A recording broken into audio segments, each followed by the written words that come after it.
사무엘상 7장 12절에서 17절 제가 읽어드리겠습니다. 사무엘이 돌을 취하여 미스바와 센 사이에 세워 이르되 여호와께서 여기까지 우리를 도우셨다 하고 그 이름을 에벤에셀이라 하니라. 이에 블레셋 사람들이 굴복하여 다시는 이스라엘 지역 안에 들어오지 못하였으며 여호와의 손이 사무엘이 사는 날 동안에 블레셋 사람을 막으심에 블레셋 사람들이 이스라엘에게서 빼앗았던 성읍이 에글론부터 가드까지 이스라엘에게 회복되니 이스라엘이 그 사방 지역을 블레셋 사람들의 손에서 도로 찾았고 또 이스라엘과 아모리 사람 사이에 평화가 있었더라. 사무엘이 사는 날 동안에 이스라엘을 다스렸으되 해마다 베델과 길갈과 미스바로 순회하여 그 모든 곳에서 이스라엘을 다스렸고 라마로 돌아왔으니 이는 거기에 자기 집이 있음이니라. 거기서도 이스라엘 다스렸으며 또 거기에 여호와를 위하여 제단을 쌓았더라. 아멘. 오늘도 하나님의 은혜와 사랑 가운데 거하기를 원합니다. 여러분들이 하는 모든 일들이 주님의 능력을 경험하는 복된 일들이 되기를 주님의 이름으로 축복합니다. 우리가 어떤 일을 아주 기적적으로 행하거나 많은 사람들에게 존경을 받거나 특별한 일들이 일어났을 때 사람들은 기념비를 세웁니다. 특별히 기념비를 세운다라는 것은 그 업적을 길이 기억하겠다라는 의미이기도 하죠. 교회가 세워졌을 때 그 교회에 세워진 날을 기억하여서 창립일로 하나님 앞에 예배합니다. 하나님께서 이 교회를 허락하셔서 이 지역에 이렇게 세워나가게 해주심을 감사합니다라는 의미로 창립기념일을 세우죠. 특별히 남녀가 서로 사귀거나 할 때에 만난 지 며칠째 해서 그 만난 첫날을 기억하는 그러한 사람들도 굉장히 많습니다. 이처럼 우리가 인생을 살아가면서 기억해야 될 일들이 있는데 특별히 이제 미국 뉴욕에 가면 라과디아 공항이라고 있습니다. 존 케네디 대통령의 이름을 딴 케네디 공항이 있고 또 하나는 라과디아 공항이라는 라과디아의 이름을 따서 공항을 지었습니다.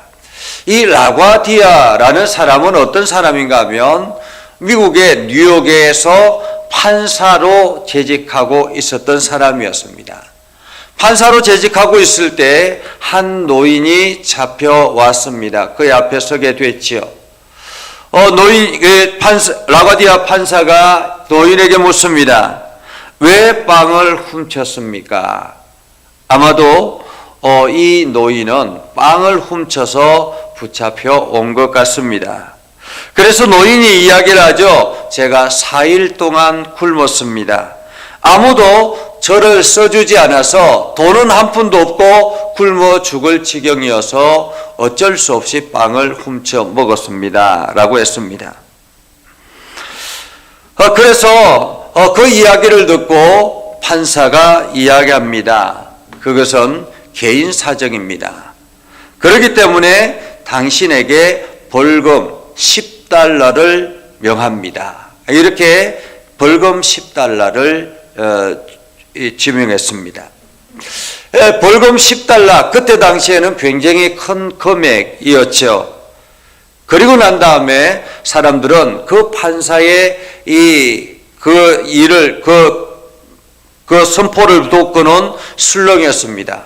아니, 돈이 없어서 4일 동안 굶어 죽을 지경에서 어쩔 수 없이 빵 한 조각을 훔쳐 먹었는데 이것이 벌금 10달러나 되는 그러한 돈을 어떻게 저 사람이 해결하겠는가 라는 그러한 이야기였습니다. 술렁이고 있을 그때에 라과디아 판사가 이렇게 이야기하죠. 이 법정에 판사인 저에게 벌금 10달러를 명합니다. 그리고 모든 시민에게 50센트씩 벌금형에 처합니다. 이렇게 판결을 내렸습니다. 그리고는 계속 이어서 그 판사는 이렇게 이야기하죠. 이 노인이 생존을 위해서 빵을 훔쳐야 할 정도로 어려운데 뉴욕 시민이 아무도 이 노인을 돌보지 않았기 때문에 이 모든 이들에게 벌금 50센트를 부과합니다. 50센트는 아무것도 아니었습니다. 그러니까 이 판사가 자기에게 10달러를 부여해서 그 10달러를 가지고 이 노인을 주어서 노인이 그 벌금형을 면하게 하였고, 그리고 뉴욕 시민들이 50센트씩 거둬서 이 노인의 인생을 새롭게 시작하도록 만들었다라는 것이죠. 이 판결로 인해서 라과디아 판사는 아주 유명해졌습니다.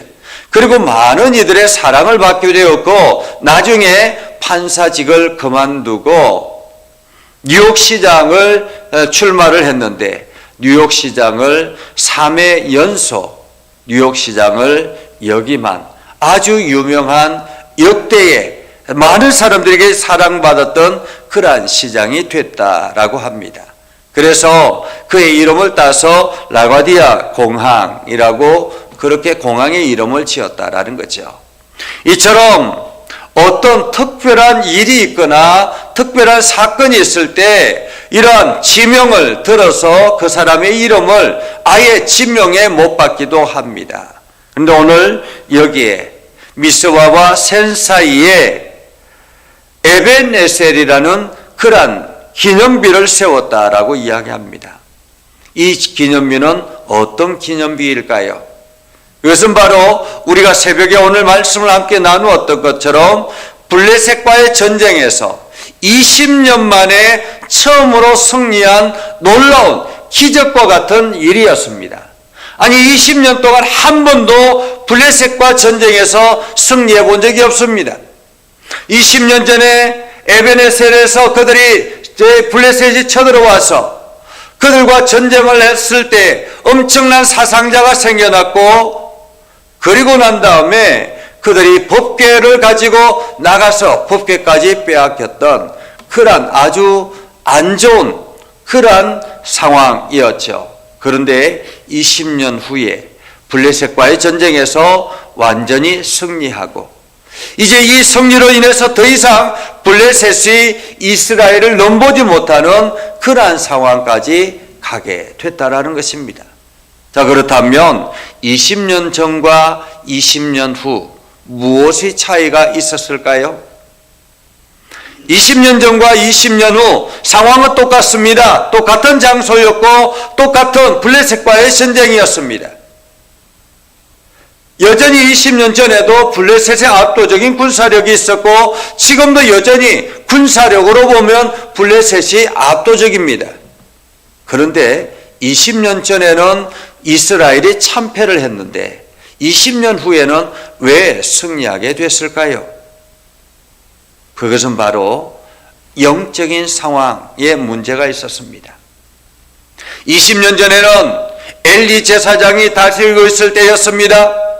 그리고 그 엘리 제사장은 눈이 어두웠고, 그래서 그 아들 홈리와 비느하스가 이스라엘을 다스리고 있을 때였습니다.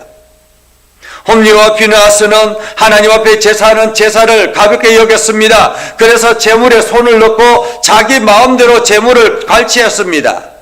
그것뿐만이 아니죠. 성전을 수종드는 여인을 겁탈하기까지 했습니다. 아무도 이들의 그 포악한 일들을 제재하지 못합니다. 왜요? 제사장의 아들, 차기 대제사장이 될 인물이기 때문에 그렇습니다. 그렇게 이스라엘은 병들기 시작했고 영적으로 어둠의 시대가 지배적으로 많아졌던, 그래서 사사의 가장 끝을 달리고 있는 극한의 상황이었습니다. 하나님을 두려워하지 않았고 하나님 앞에 온전하게 예배하지 않았고, 하나님 앞에 예배하는 예배가 근성으로 주어졌던 예배였습니다. 그런데 20년이 지난 지금은 어떻습니까? 사무엘이 이스라엘의 사사가 마지막 선지자가 되었고, 사무엘이 이스라엘 백성들을 향해서 선포합니다.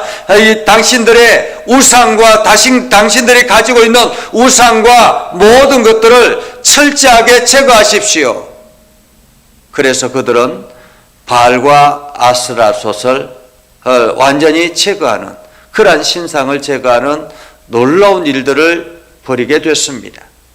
한마디로 지도자의 메시지를 그대로 순종하며 따랐다라는 거죠.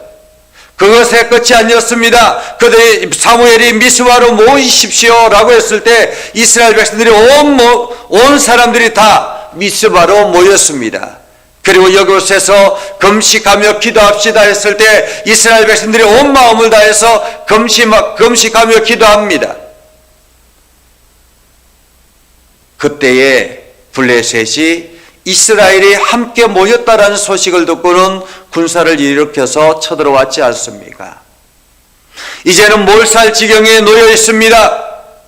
어쩌면 미스바에 모여 있는 사람들, 이들 중에 군사력으로 힘을 가지고 있던 사람들은 그렇게 많지 않았을 것입니다. 예배하러 모였기 때문에 노인들이 있었을 것이고 어린아이들도 있었을 것이고, 그런데 하나님 앞에 결단하고 하나님 앞에 나아가기 시작하자 어떻게 되었습니까? 오히려 하나님께서 블레셋 가운데 개입하기 시작했고, 이 전쟁에 개입하기 시작하자 블레셋에 엄청난 우레소리가 들려지기 시작했고, 그 엄청난 소리를 기점으로 해서 이스라엘이 진격해서 들어가자 블레셋은 혼비백산에서 도망하게 됐습니다. 통쾌한 승리죠. 이스라엘이 끝까지 달려가서 미스바에서부터 시작해서 센까지 모조리 블레셋 사람들을 쫓아냈습니다. 몰아낸 것이죠. 그리고 난 다음에 그곳에 미스바와 센 사이에 기념비를 세웠다라는 것입니다. 무슨 뜻입니까? 우리가 힘이 있어서 블레셋을 몰아냈습니다. 우리가 능력이 있어서 블레셋을 몰아냈습니다. 이것이 아닌 거예요. 에벤에셀이라고 하였다라고 말합니다. 에벤에셀은 도움의 돌이라는 말이에요. 도움의 돌. 이것을 풀어 헤친다면 이런 뜻이겠죠. 하나님께서 하셨습니다. 하나님께서 도우시니 우리가 승리하게 됐습니다 라는 거예요. 20년 전에는 복궤를 가지고 나가서 복궤를 이용해서 전쟁을 승리하려고 했지만은 20년 후에는 철저하게 하나님을 엎드려서 하나님의 능력으로 모든 것을 해결해 나가니 오히려 전쟁에서 승리하게 됐다라는 것입니다. 13절 14절을 보십시오. 이에 블레셋 사람들이 굴복하여 다시는 이스라엘 지역 안에 들어오지 못하였고, 여호와의 손이 사무엘이 사는 달 동안에 블레셋 사람을 막으심에 블레셋 사람들이 이스라엘에게서 빼앗았던 성읍이 에글론부터 가드까지 이스라엘에게 회복되니, 이렇게 말합니다. 여기서 중요한 말씀은 무엇입니까? 여호와의 손이 사무엘이 사는 날 동안에 블레셋 사람을 막으심에 라는 것입니다. 하나님의 손이 어떻게 막았겠습니까? 하나님의 손이 눈에 보이는 대로 그냥 이렇게 해가지고 블레셋을 막았겠습니까? 그런 것이 아니죠.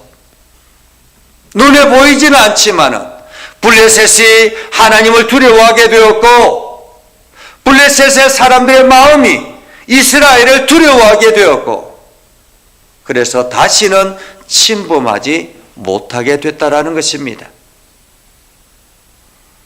오늘 우리 가운데서 에벤에셀의 역사가 있기를 원합니다. 여러분들의 인생 가운데 기념비는 무엇입니까? 하나님께서 여러분들을 통해서 행하시는 그 일들에 여러분들은 어떤 기념비를 세우십니까? 여러분들이 기억하고 있는 하나님의 은혜는 무엇입니까? 하나님께서 여러분들에게 행하셨던 그 일들에 여러분들은 어떤 기념비를 세우고 그것을 기억하고 있습니까? 오늘 이스라엘 백성들은 에베네셀 이 도움의 돌을 보면서 하나님께서 행하셨습니다. 하나님께서 지금도 이 땅 가운데 함께 하십니다. 하나님께서 우리의 삶의 주인 되십니다. 하나님께서 지금도 우리 가운데 보호하고 계십니다. 늘 믿음의 고백을 하게 됐다라는 것입니다. 사무엘이 여기저기 다니면서 영적으로 가르치고 가르쳐서 이스라엘의 평화가 찾아왔다라는 거죠. 오늘 우리는 에베네셀의 하나님이 나의 하나님이요 내 삶의 주인 되신 하나님이다라는 사실을 기억하시기 바랍니다.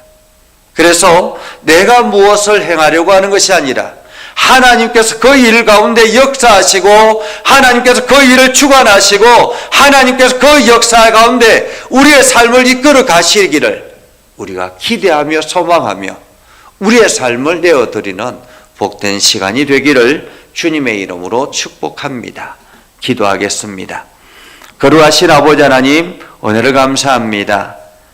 에베네셀의 하나님, 이스라엘 가운데 함께 하셨던 것처럼 우리 가운데, 우리 예전교회 가운데 함께하여 주시옵소서.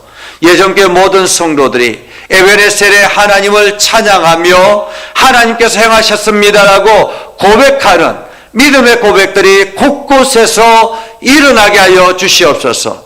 그래서 수많은 영혼들이 주께로 돌아오게 하시고 하나님의 귀한 일들이 우리를 통해서 일어나게 하여 주시옵소서. 오늘도 평안하게 하시고 하나님의 은혜가 넘쳐나게 하옵소서.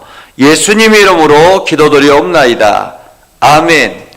이제는 우리 구주 예수 그리스도의 은혜와 하나님 아버지 극진하신 사랑과 성령님의 감화 감동 역사 위로 교통하시며 은혜가 주의 말씀 안에 있는 믿음의 백성들 위해 하는 모든 일들 위해 영원토록 함께 하옵시기를 간절히 축원하옵나이다.